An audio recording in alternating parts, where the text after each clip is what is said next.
আসসালামু আলাইকুম, কেমন আছেন সবাই? আশা করি সবাই ভালো আছেন। যে যেখান থেকে এই ভিডিওটি দেখছেন সবাইকে শুভেচ্ছা জানাচ্ছি। আজকের ভিডিওতে জানিয়ে দিব কুয়েতের সর্বশেষ খবর। প্রথমেই জানিয়ে দিচ্ছি কুয়েতস্থ বাংলাদেশ দূতাবাসের প্রকাশিত গুরুত্বপূর্ণ দুটি আপডেট। দূতাবাস হতে প্রচার করে বলা হয়েছে যে বাংলাদেশে আগামী ত্রয়োদশ জাতীয় সংসদ নির্বাচনের প্রথমবারের মতো প্রবাসী বাংলাদেশিদের ভোটাধিকার নিশ্চিত করার লক্ষ্যে বাংলাদেশ নির্বাচন কমিশন পোস্টাল ভোট বিডি নামে একটি অ্যাপস উন্মুক্ত করতে যাচ্ছে। বাংলাদেশ নির্বাচন কমিশন কর্তৃক উক্ত অ্যাপসটি আগামী 18 নভেম্বর 2025 তারিখে উন্মুক্ত করা হবে। এই প্রথমবারের মতো বাংলাদেশের বাইরে অবস্থান করা প্রবাসী বাংলাদেশিদের ভোটাধিকারের লক্ষ্যে কাজ করা শুরু হয়েছে। আশা করছি এটি সফলভাবে সম্পন্ন হবে।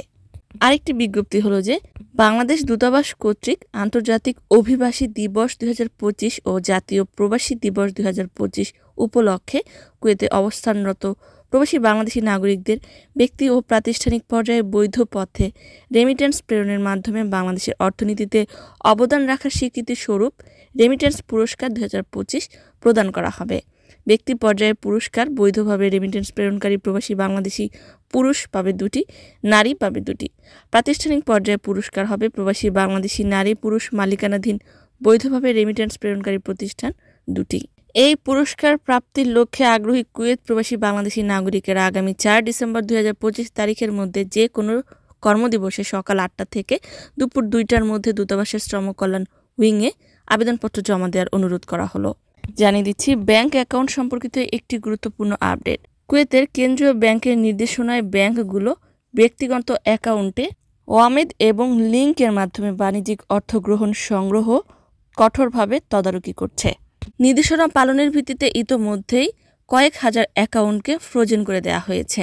ইন্ডিভিজুয়াল সেভিংস অ্যাকাউন্টে ওয়ামেদ বা লিঙ্কের মাধ্যমে অ্যাকাউন্টধারীর স্যালারি বা বেতনের চাইতে অথবা আয়ের চাইতে যদি অতিরিক্ত অর্থ প্রবেশ করে থাকে সেক্ষেত্রে এটিকে সন্দেহজনকভাবে ধরা হচ্ছে। আরও বলা হয়েছে যে কুয়েত থেকে অর্থ পাচার এবং সন্ত্রাসী অর্থায়নের বিরুদ্ধে লড়াইয়ের নিয়ন্ত্রক প্রচেষ্টার অংশ হিসেবে এটিকে ধরা হচ্ছে। ব্যক্তিগত অ্যাকাউন্টের মাধ্যমে স্থানান্তরিত তহবিলের উপর কড়া নজরদারি চলছে। আরও বলা হয়েছে যে নিজের অ্যাকাউন্টকে সুরক্ষিত রাখতে ব্যক্তিগত রেমিটেন্সের প্রতি দায়িত্বশীল হতে হবে, অন্যের পক্ষে লেনদেন করা এড়িয়ে চলতে হবে, আয় এবং আয়ের উৎস অনুসারেই ব্যাংকে লেনদেন করতে হবে, কেওয়াইসি সর্বদা আপডেট রাখতে হবে। অপরিচিত ব্যক্তিদের কাছ থেকে কোনো তহবিল পেলে সাথে সাথে সেটি ব্যাংক কর্তৃপক্ষকে অবহিত করতে হবে। অন্যদিকে একটি অভিযানে কুয়েতের হাওলি এলাকা থেকে একজন আরব প্রবাসীকে আটক করেছে স্বরাষ্ট্র মন্ত্রণালয়ের নিরাপত্তা বাহিনী। ওই আরব প্রবাসীর বিরুদ্ধে অভিযোগ ছিল যে তিনি বিভিন্ন ধরনের পুরনো যানবাহন বা গাড়ি চুরিতে দক্ষ ছিলেন।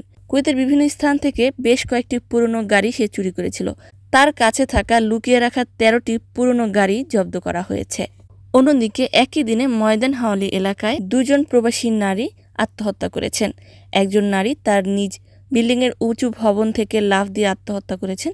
আরেকজন প্রবাসী নারী তার নিজ কফিলের বাড়িতে দড়িতে ঝুলে আত্মহত্যা করেছেন। সম্মানিত ভিউয়ার্স, আজকের মতো এই ছিল আপডেট। পুরো ভিডিওটি দেখার জন্য ধন্যবাদ। এই ধরনের ভিডিও পেতে চাইলে ইউটিউব চ্যানেলটিকে সাবস্ক্রাইব করে দিবেন, ফেসবুক পেজটিকে লাইক এবং ফলো করে দিবেন যারা পূর্বে করেছেন। সবাইকে ধন্যবাদ। আজকের মতো বিদায়। আল্লাহ হাফেজ।